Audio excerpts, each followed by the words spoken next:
We are a 7th generation family farm, and my parents started the winery in 1981. So we've been growing grapes here on the property since the 1940s. We've been on this site growing grapes since 2005, and we're committed to growing grapes here in the beautiful Finger Lakes for generations to come.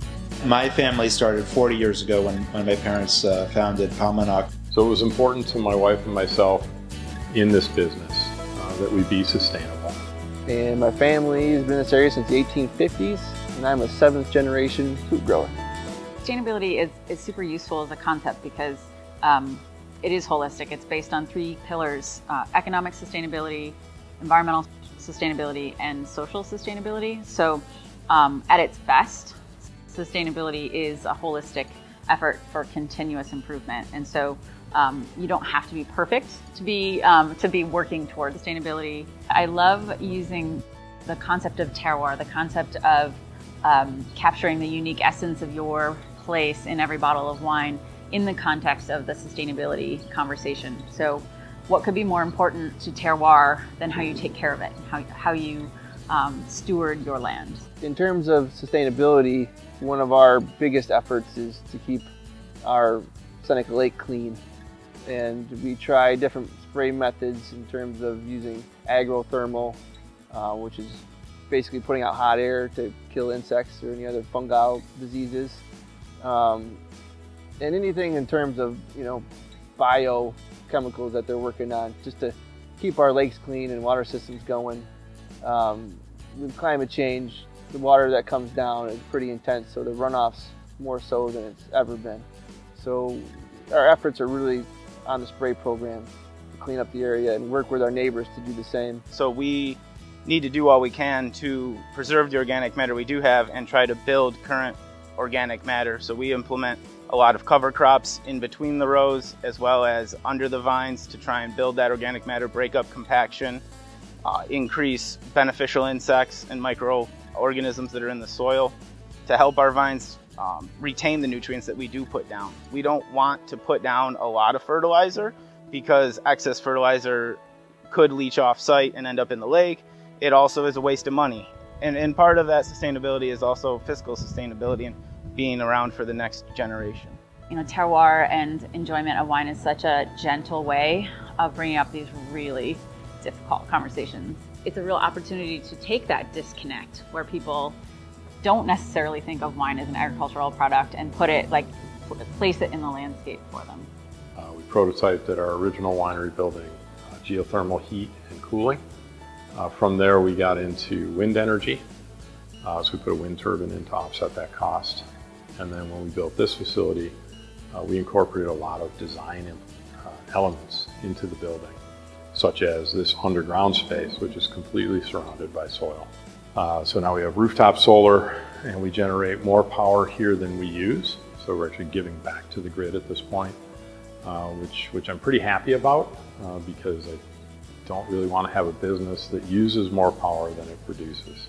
We're doing everything from paying close attention to materials use and recycling, to advocating for better policies, to helping to educate our staff and our customers as much as they'd like. It's more like edutainment than actual education unless they seek it out. We're continuously experimenting in terms of our practices. There's a lot of people that talk about organic and biodynamic and sustainable. It's really important to ask the hard questions and pull the thread. I think people really need to understand who grows their food, who grows their wine, and unless you ask the right questions, you may not get the answers you need to make good, responsible decisions. In our climate, you see the lake in the background here. It's really the only reason we're here, the only reason we can grow vinifera at our latitude. This is cool climate wine growing. The lake hasn't frozen over in over 100 years. It's probably not going to anytime soon, but the same lake that keeps us alive in the winter generates conditions in the summertime, like right now, 90 degrees, 90% humidity. Downy and powdery mildew will eat you alive if you try to be organic. And even if you are organic and you want to put a bunch of copper on your vineyards, well, yes, it's organic, but is it sustainable? And if you're poisoning your soil, that's going to build up. It's not going to leach out. Those are the questions that we're talking about. So just ask that you think about the next time you sit down to your favorite meal with your favorite wine.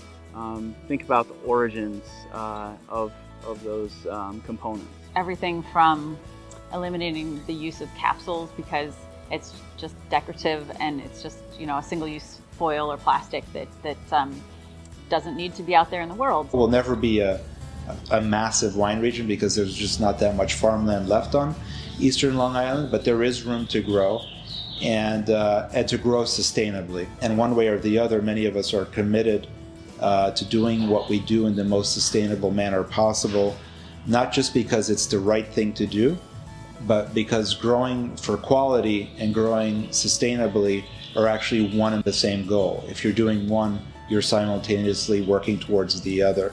One of the things that the pandemic made painfully clear is that our sustainability and our climate and energy challenges are massive systems level challenges and require massive systems level solutions. And so every one of us can stay home and grow our own little gardens and recycle, and we're still not going to make the scale of change that's needed to provide a stable climate for the next generation. We've just recently completed the New York Certified Sustainability certification for our vineyards. So we're very excited about that moving forward, and certainly advocating wherever we can for more growers to get on board with that and certainly participate.